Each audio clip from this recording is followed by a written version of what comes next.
אני רואה שהכל מוכן. כן, המפקדת.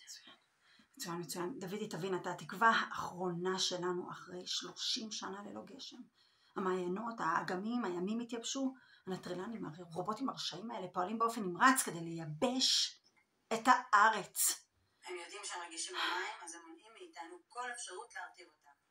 אחרי לחימה קשה, אחרי ניסיונות מדעיים רבים, הגענו למסקנה שהדבר היחיד שיציל את המדינה שלנו זה מסע בזמן. לכן מפקדת לוחמת הזמן קיבלה על עצמה את המשימה, ואותך דודי אנחנו שולחים לתקופת התנאים, שם תפגוש את חוני המעגל. תסביר לו. הוא בטוח יבין. בדיוק. ברגע שיחזור הגשם לארץ ישראל, הנטרלנים יובסו. האדמה ואנחנו נחזור לחיות בשמחה ובשלום. במצב שלנו אנחנו חייבים נס. לכן אנחנו עושים הכל כדי להביא אותו. חפץ מעבר מוכן? בהחלט. דוקטור יהודה, אני הכנתי כאן משהו, מחברת שכתבתי בכתב ידי, עם כל הסיפור של חוני המעגל, מהמשנה, כן? מסכת תענית, משנה ח' פרק ג'.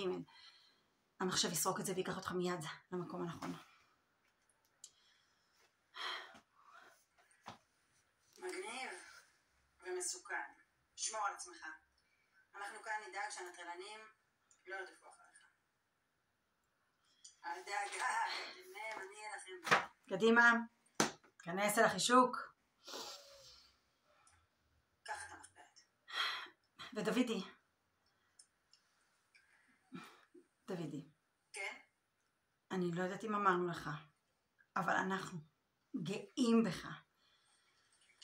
יברכך השם וישמרך, יאר השם פניו אליך ויחונקה, יישא השם פניו אליך וישם לך